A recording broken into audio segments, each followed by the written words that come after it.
जबलपुर से एक बड़ा अपडेट आप तक पहुंचा दें। रेलकर्मी और बेटे की हत्या के केस में अब बड़ा खुलासा हुआ है। 6 माह पहले भी रेलकर्मी की नाबालिग बेटी ने आरोपी का साथ दिया था। कोर्ट में बयान से पलटकर नाबालिग ने जमानत दिलवाई थी और बयान से पलटकर आरोपी मुकुल को जमानत मिली थी।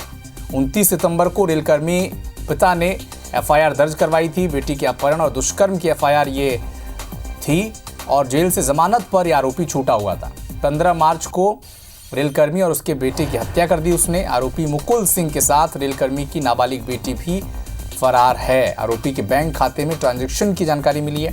छत्तीसगढ़ से मुकुल के बैंक खाते में 30,000 रुपए जमा किए गए हैं और रवाना कर दी पुलिस की टीम हो गई है छत्तीसगढ़ के लिए।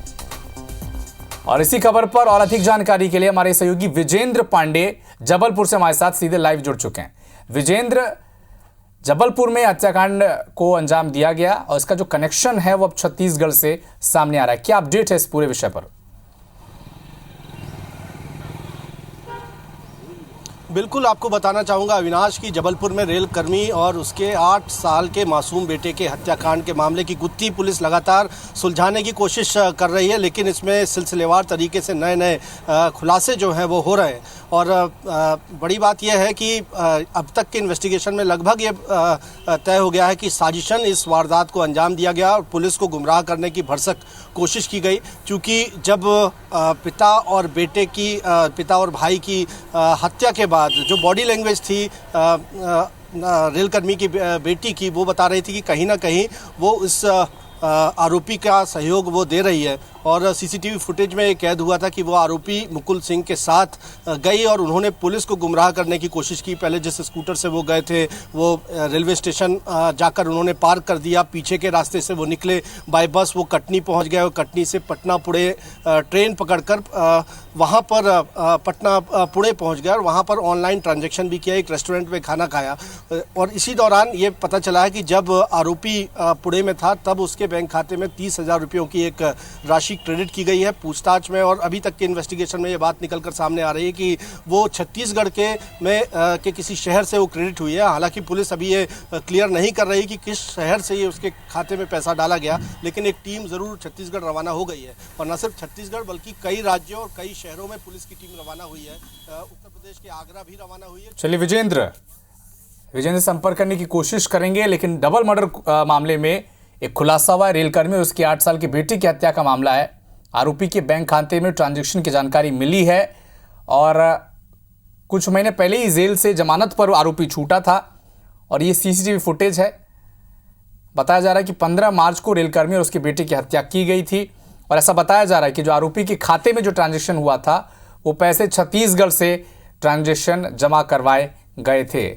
तो पुलिस लगातार इस मामले पर जांच कर रही है और हत्या के मामले में एक लगातार बड़ा खुलासा हो रहा है कि रेलकर्मी और उसके 8 साल के बेटे की हत्या का मामला है। इससे पहले इसी के खिलाफ माफ कीजिएगा दुष्कर्म और अपहरण का मामला दर्ज किया गया था। जमानत पर आरोपी छूटा हुआ था।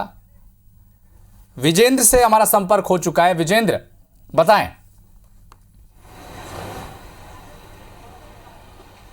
जी अविनाश, मैं ये बता रहा था कि किस तरह से साजिशन इस हत्याकांड को, दोहरे हत्याकांड को अंजाम दिया गया। इसके पुख्ता सबूत पुलिस को मिले हैं और ये खुलासा हुआ कि इस हत्या को कारित करने के पहले आरोपी मुकुल सिंह ने ऑनलाइन हथियार बुलवाए थे। जब उसके घर की तलाशी ली गई तो उसके घर से एक हथियार बरामद हुआ, लेकिन दूसरा हथियार मिसिंग था जो संभवतः इस हत्या में उसकी ओर से इस्तेमाल किया गया। और साथ में जब वो गया, जिस बैग को टांगे हुए वो सीसीटीवी फुटेज में नजर आया था, संभवतः उसी बैग में वो हथियार था और उसके साथ रेलकर्मी की बेटी भी साथ में मौजूद है। और इस दौरान जो हम बात कह रहे थे कि कहीं ना कहीं इस मामले में आरोपी के साथ से संलिप्तता रेलकर्मी की बेटी की भी हो सकती है, वो इस बात से और साबित हो रही है। पहली बात तो उसकी बॉडी लैंग्वेज, जो सीसीटीवी फुटेज जितने आए हैं उसमें कहीं पर भी वो असहज नहीं लग रही है। वो किसी तरह से उसका समर्थन करती नजर आ रही है, उसके साथ में घूमती नजर आ रही है। दूसरी बात यह है कि सितंबर माह में भी जब बेटी, चूंकि ये नाबालिग है लिहाजा इसके पिता ने एक एफआईआर एफआईआर लॉन्च करवाई थी जबलपुर के सिविल लाइन पुलिस थाने में, और ये जी। अपहरण और